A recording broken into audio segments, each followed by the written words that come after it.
नमस्कार।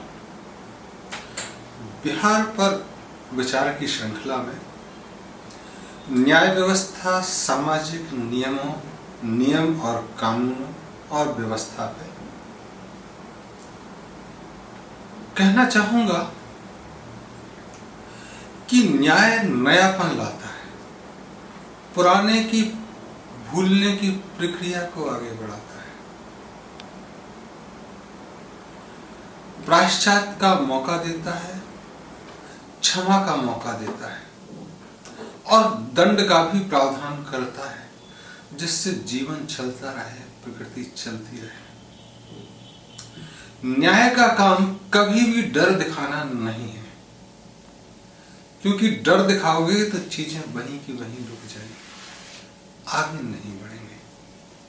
तो न्याय पुराना जो घट गया उसको भूल के आगे बढ़े, उसके लिए न्याय की व्यवस्था की गई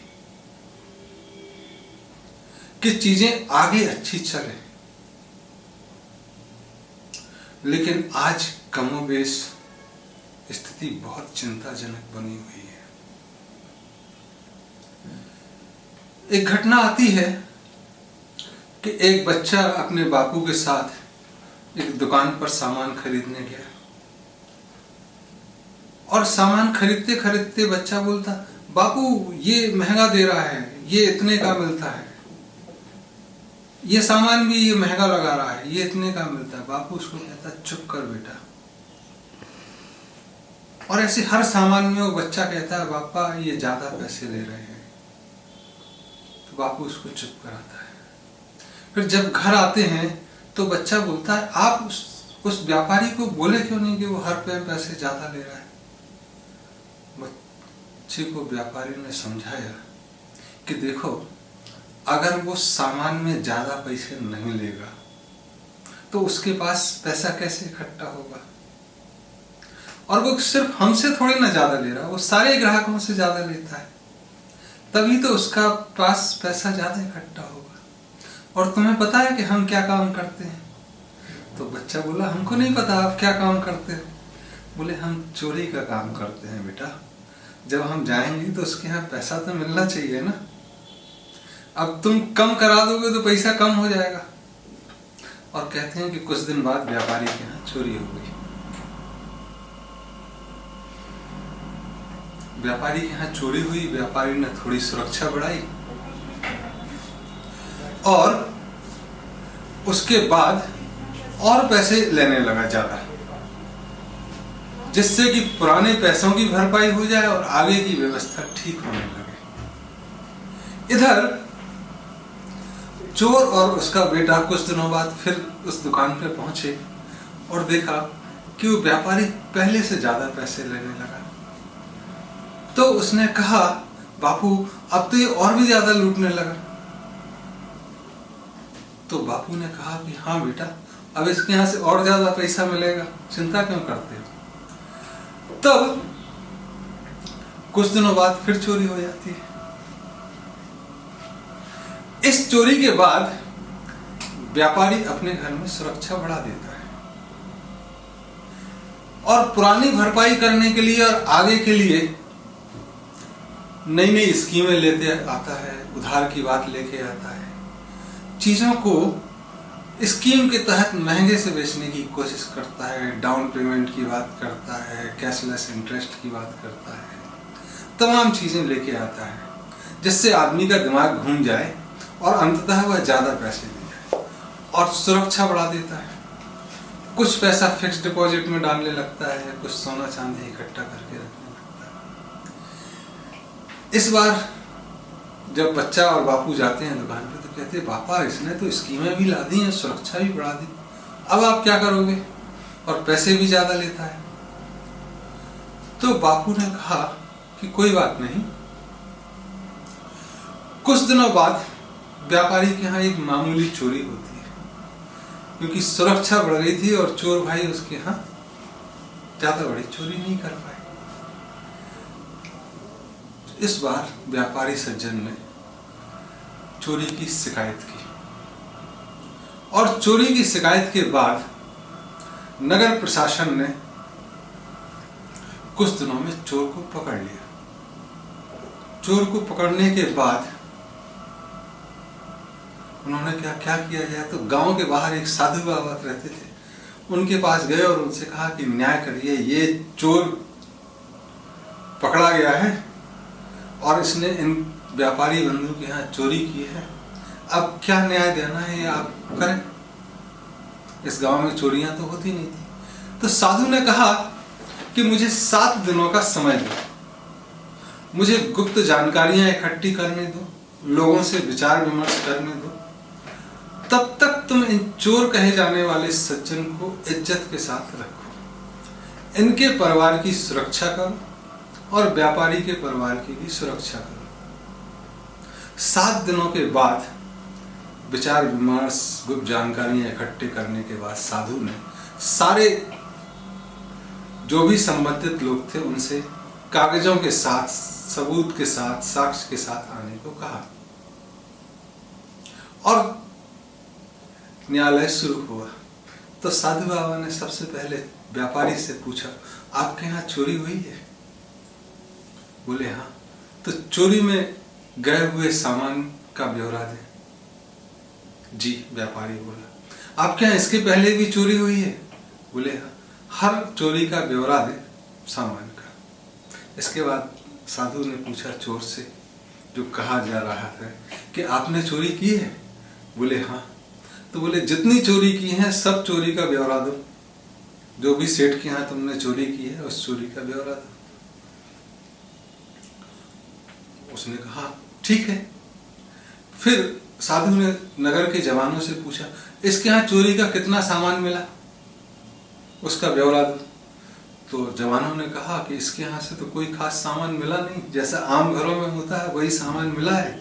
इसके परिवार वालों ने जरूर बताया कि चोरी के बाद इसने पार्टी की अपने दोस्तों के साथ और बहुत पैसा गुप्त दान के रूप में मंदिर में दे दिया, कुछ गरीबों में बांट दिया। तो साधु ने नगर के प्रबंधकों से पूछा, क्या ये जवान सही बोल रहे हैं? क्या इसके यहाँ से कोई पैसा नहीं बोला होगा? तो नगर के प्रबंधकों ने कहा कि जो हमारे जवान हैं ये सत्य बोलते हैं, और जहां तक इन सज्जन का सवाल है, जो चोर हैं ये समाज में भले काम करते रहते हैं, और जिस दिन चोरी हुई उसके कुछ दिन बाद मंदिर में गुप्तदान आया भी था। तो उन्होंने कहा कि नगर प्रबंधकों से कि चोरी इसने पहले भी की है, आपने पहले क्या किया? तो नगर प्रबंधक ने कहा कि चूंकि रिपोर्ट पहली बार आई है इसलिए एक्टिंग भी पहली बार की है, कार्रवाई भी पहली बार की है, और पहले सूचना नहीं आई तो बिना सूचना के पहले हम कैसे करें? तो साधु ने पूछा चोर से कि तुम चोरी क्यों करते हो? क्या तुम सामान्य नहीं रह सकते हो? तो उसने कहा कि मैं बचपन से देखता था कि यह व्यापारी सज्जन सबसे पैसे ज्यादा लूटते हैं, हर चीज का ज्यादा लेते हैं, आदिवासियों को और गांव वालों से काम कराकर उनको कम पैसे देते हैं, लागत का कम देते हैं और मुनाफा ज्यादा लेते हैं। मुझे इन पर बहुत गुस्सा आता था। अब मैं इनकी तरह तो काम कर नहीं सकता था, तो मैंने चोरी का रास्ता चुना। चोरी ये भी करते हैं, चोरी हम भी करते हैं, तो मैंने चोरी का रास्ता सुना। तो व्यापारी से पूछा, क्या आप सब चीजों का ज्यादा मुनाफा लेते हैं? व्यापारी ने कहा कि इस प्रश्न का मेरे यहाँ हुई चोरी से कोई ताल्लुकात नहीं है।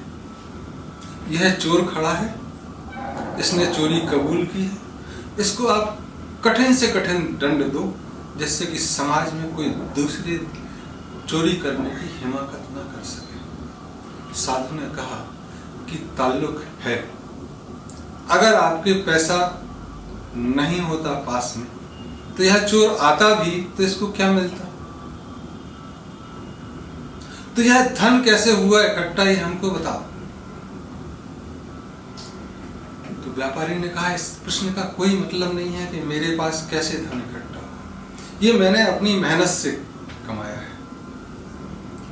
साधु ने कहा जवानों से कि इन सज्जन को, जो व्यापारी हैं, इन चोर को अपनी निगरानी में रखो और जब तक ये बताने के लिए हाँ ना कहें तब तक इन्हें निगरानी में रखो।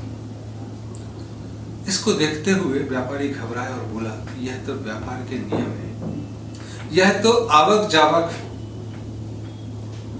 सामान के आने पे और उसकी बिक्री पर निर्भर करता है कि कौन सामान कितना सस्ता आएगा, कब बिकेगा, कौन हमारा पूर्व ग्राहक है, कौन बड़ा ग्राहक है, उसके हिसाब से हम पैसा लेते हैं।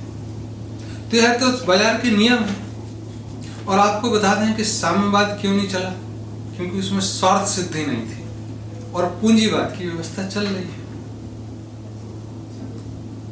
तो व्यापारी ने कहा कि साम्यवाद लोग सोचते हैं कि इसलिए नहीं चला कि स्वार्थ सिद्धि नहीं है। वह तो नहीं ही है, लेकिन उसमें आस्था भी नहीं है और इसलिए नहीं चले। इसके बाद साधु ने नगर प्रबंधकों से पूछा कि आपके इलाके में चोरी लगातार चल रही है, ये हमेशा ज्यादा पैसा लूटते हैं, आपने इस संबंध में क्या किया? तो नगर प्रबंधकों ने कहा कि समझ नहीं आता है क्या करें। एक समय था कि ज्ञान, ध्यान, शिक्षा, अनुसंधान महत्वपूर्ण था। फिर दूसरा समय आया, वहां माइट इज राइट हो गया, ताकत ही सही है। फिर आज समझ में आता है कि लोग कहते हैं मुनाफा सही है, प्रॉफिट इज राइट। तो प्रॉफिट राइट है तो डिसेप्शन माइट है, धोखा देना ताकत है। तो जब बाजार ही ऐसे चल रहे हैं तो हम क्या करें? आज कोई भी इकोनॉमिक थ्योरी, चाहे वो बार्टर सिस्टम से, अदला बदली के सिस्टम से लेके क्लासिकल इकोनॉमिक थ्योरी या न्यू क्लासिकल, सब फेल हो चुकी है। तब मैं इस व्यापारी सज्जन को क्या कहूं और कैसे कहूं? व्यापारी सज्जन बोलते हैं कि देखिए सर, मेरे पास और भी न्यायालयों में जाने का मौका है, आप इस चोर को दंड दीजिए कठिन से कठिन, और ये बेकार की बातें बंद कीजिएगा। साधु ने कहा नगर प्रबंधकों से और जवानों से आपको कुछ और बोलना है तो बोलिए। चोर ने कहा कि मैं छोटी चोरी नहीं करता हूं, मैं एक बार चोरी करता हूं, मुझे लोग तिरस्कार की दृष्टि से देखते, ये रोज चोरी करते हैं और इज्जत से खड़े हुए हैं, और ये नगर प्रबंधक भी इनको आदर के साथ देखते हैं।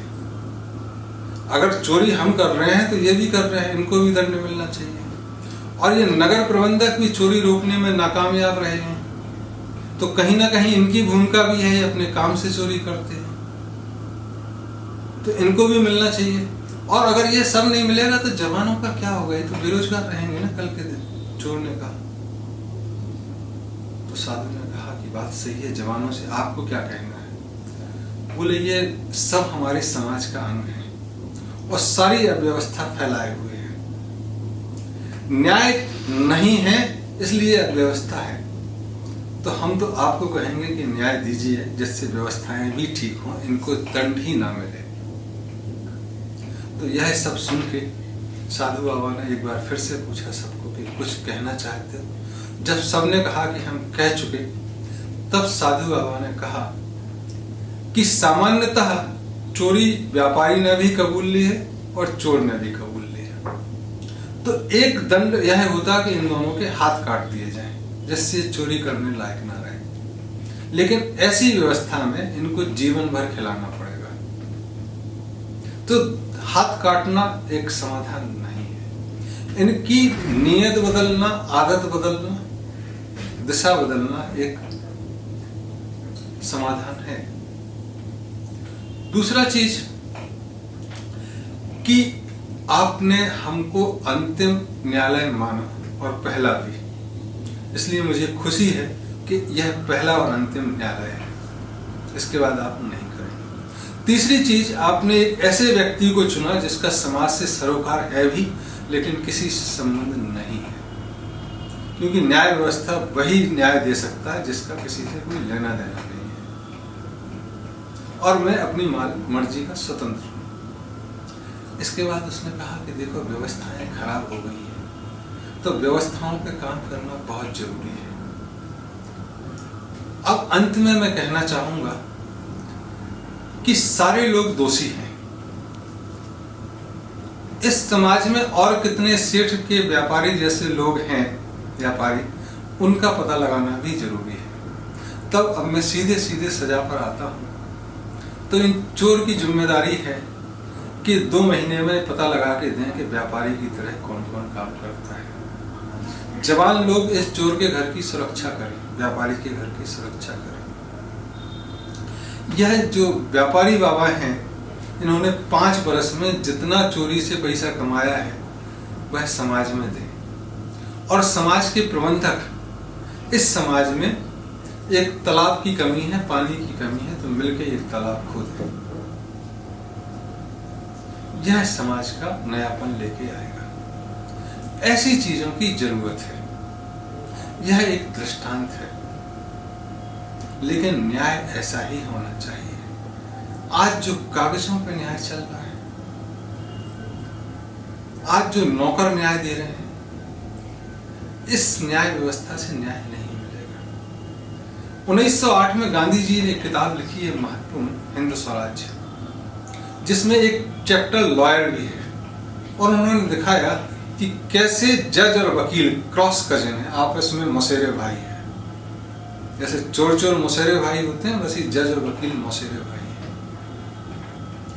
यह पाप का व्यापार है और इसने देश की गुलामी बढ़ाई है। अगर 2 बिल्लियां झगड़े और बंदर के पास जाएं तो बंदर का स्वामित्व स्वीकार करना होता है। ऐसे ही गुलामी के दौर में भारत ने जब अंग्रेजी न्याय व्यवस्था को स्वीकृत किया, मतलब अंग्रेजी न्याय को मान लिया, और आज 73 वर्ष भी बाद वही न्याय व्यवस्था चल रही है, तो ये मान के चलिए कि अंग्रेजों का शासन चल रहा है। प्रधानमंत्री और मुख्यमंत्री बदले हैं। तब इस व्यवस्था को बदलना जरूरी है। गांधी जी से कोई सहमत है नहीं है, वो मैं भी नहीं, लेकिन वह चैप्टर पढ़ना वकीलों पर बहुत जरूरी है। हालांकि गांधी जी बिहार आए और चंपारण में उन्होंने केस लड़ा और वो जीते। जिस चीज का बुराई करे वो, उसी से उन्होंने प्रसिद्धि पाई। जिस रेलवे की बुराई की, पूरे देश में रेलवे में ही घूमे वो। गांधी जी क्या किए वो एक अलग बात है, लेकिन बिहार में एक चंपारण का उदाहरण है। और आज 100 वर्ष बाद भी किसानों की हालत नहीं बदली, बिहार की हालत नहीं बदली।